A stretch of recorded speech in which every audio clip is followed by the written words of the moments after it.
Shirin aunty আসসালামু আলাইকুম। ওয়ালাইকুম আসসালাম। কেমন আছেন? আলহামদুলিল্লাহ ভালো।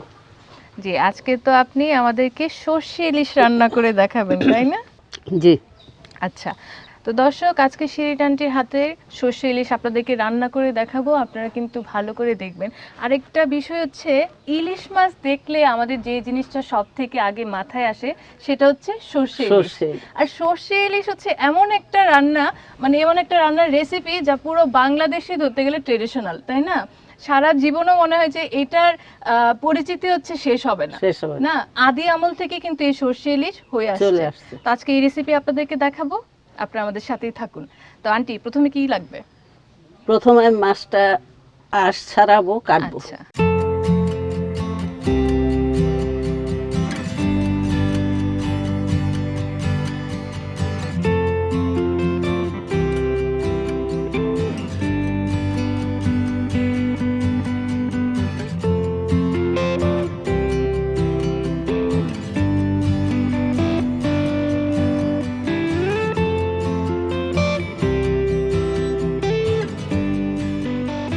ধোয়া তো মোটামুটি হয়ে গেছে।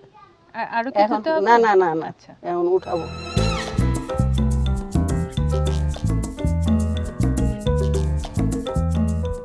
মানে এখন হচ্ছে মাছগুলোকে মাখাতে হবে। মাখানোর পর কি করতে হবে? 5-6 মিনিট রাখতে হবে। ও, মানে ম্যারিনেট করে রাখতে হবে। আচ্ছা,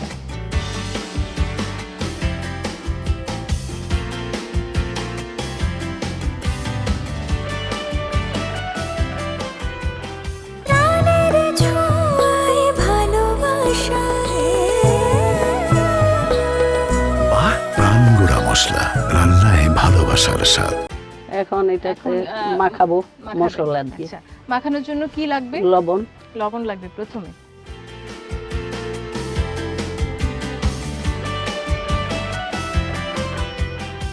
লবণ তো দেওয়া হলো, এখন হলুদ দিতে হবে, হলুদ গুঁড়ো।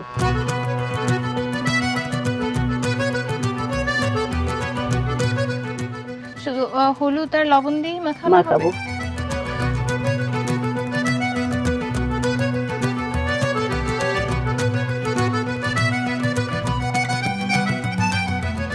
মাখানো তো মোটামুটি হয়ে গেছে। আচ্ছা, এখন কি করতে হবে? এখন কড়াই বসাবো চুলায়। এখন চুলায় কড়াই বসাতে হবে? হ্যাঁ, কড়াই বসাবো।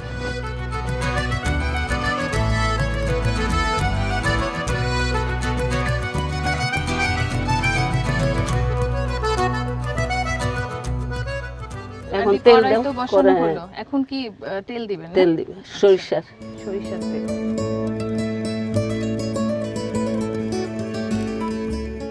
তেল তো মোটামুটি গরম হয়ে গিয়েছে, যেহেতু কড়াই গরম ছিল। এখন এখানে কি দিবেন? পেঁয়াজ কুচি। আচ্ছা,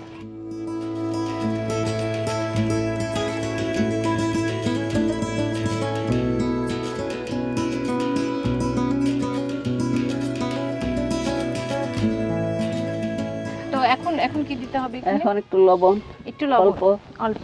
যেহেতু হচ্ছে দর্শক মাছে হচ্ছে লবণ দেওয়া হয়েছে, তাই অল্প পরিমাণে লবণ দিতে হবে। আপনি বলেন আমাকে কতটুকু দিয়ে দিবেন? হাফ চামচ, আর একটু কম। হ্যাঁ, এখন হচ্ছে হলুদ গুঁড়ো দিতে হবে।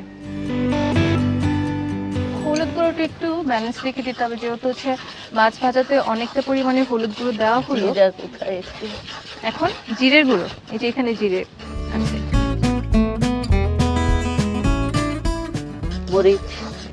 গুঁড়ো মরিচ।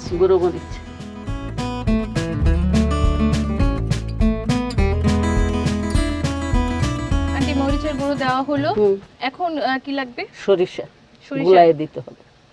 কিভাবে গুলাবেন? পেস্ট পানি দিয়ে। ও আচ্ছা, এখানে তো সরিষা কি বাটা? এখানে বাটা। কি সরিষা এটা? সাদা কালো মিক্সড। এই দুইটা দিয়ে কি করতে হবে? এটা গুলায় নিয়ে মাছ কড়াইতে দিতে হবে।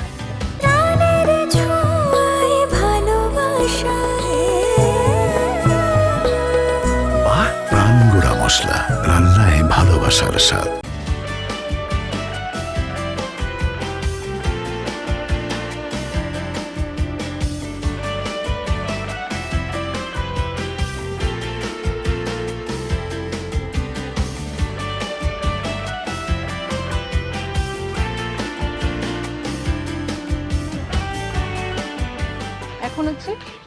কি মাছগুলি কতক্ষণ দিয়ে দিব। এখনই মাছগুলো দিয়ে না দিবেন? পাক আচ্ছা পাক আসলে পাক কতক্ষণ আসলে, লাগবে? 2-1 মিনিট। 2-1 মিনিট।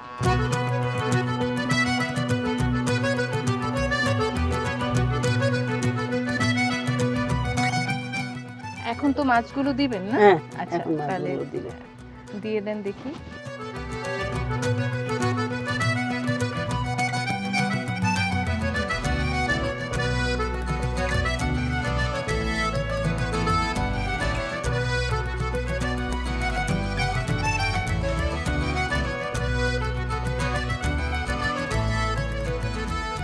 আন্টি 5 মিনিট তো হলো, এখন কি কাঁচামরিচগুলো দিবেন?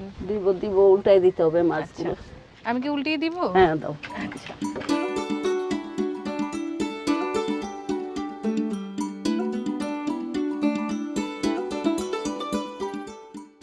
ঢেকে দিতে হবে, এখন ঢেকে ঢাকনা দিতে দিতে হবে, কাঁচামরিচ গুলি দিয়ে দাও।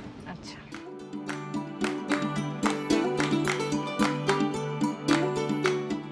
এখন ঢেকে দিতে হবে? হ্যাঁ হ্যাঁ কত মিনিট এভাবে ঢেকে রাখতে হবে? এই যে 2 মিনিট। 2 মিনিট।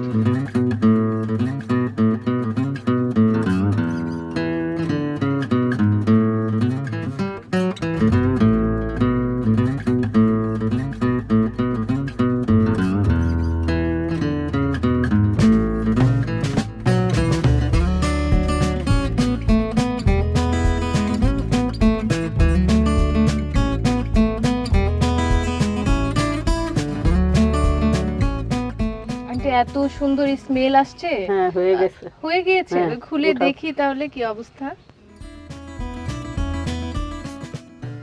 দর্শক স্মেল কিন্তু অসম্ভব সুন্দর এসেছে আর কালার দেখে বোঝা যাচ্ছে যে হয়ে গিয়েছে। এখন পরিবেশন কিসে করবেন? এটাতে? এটাতে। আচ্ছা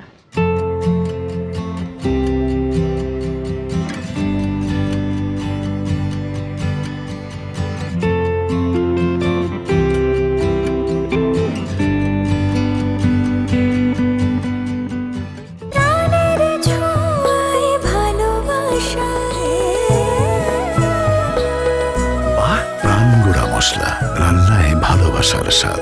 এই যে দর্শক দেখতে পাচ্ছেন কত সুন্দর লাগছে দেখতে। এটা এখন খেতে দিবেন কি দিয়ে? ভাত দিয়ে। ভাত দিয়ে? আচ্ছা কি গরম ভাত দিয়ে? গরম ভাত। ভাত কি আছে এখন? আছে নিয়ে আসি। আচ্ছা দর্শক এই যে দেখতে পাচ্ছেন আন্টি কত সুন্দর করে খুব সহজ পদ্ধতিতে কিন্তু এই সরষে ইলিশ রান্না করেছেন। আপনারা কিন্তু চাইলে যারা হচ্ছে সরষে ইলিশ রান্না করতে পারেন না তারা কিন্তু আন্টি রেসিপি ফলো করে বাসায় রান্না করতে পারেন।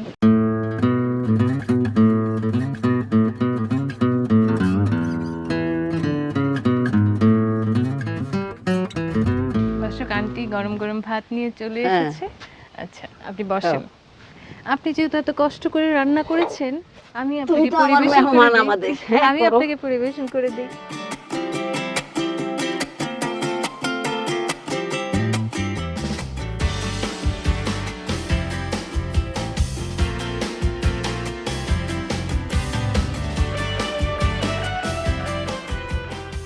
এখন খেয়ে দেখেন কেমন হয়েছে। অবশ্যই ভালো হবে। আমি নাও চলেন এবার খাই। খেয়ে হচ্ছে আমাদের দর্শককে বলি যে আসলে খেতে কেমন হয়েছে। এই যে নাতিরা এত প্রশংসা করে রান্নার আপনার, এখন আমি খেয়ে দেখবো যে আসলে কেন প্রশংসা করে। হ্যাঁ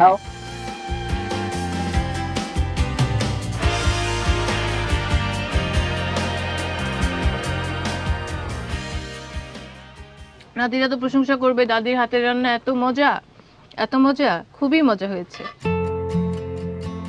ডিমটা খান। খাও তুমি খাও। তোমাকে আমি গিফট করলাম এটা। তুমি খাও। আমাকে ডিম গিফট করেছে, আমি হচ্ছে খাচ্ছি। আচ্ছা আমি একটু খাই, আপনি একটু খান। না তুমি খাও।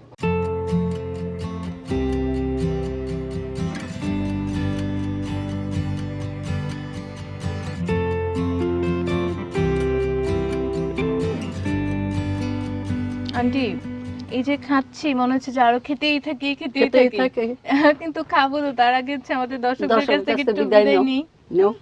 তো দর্শক আন্টির হাতে সরষে ইলিশ আপনাদের কাছে কেমন লাগলো সেটা আমাদেরকে জানাবেন। আর ভালো লাগলে কিন্তু আপনারাও বাসায় রান্না করবেন।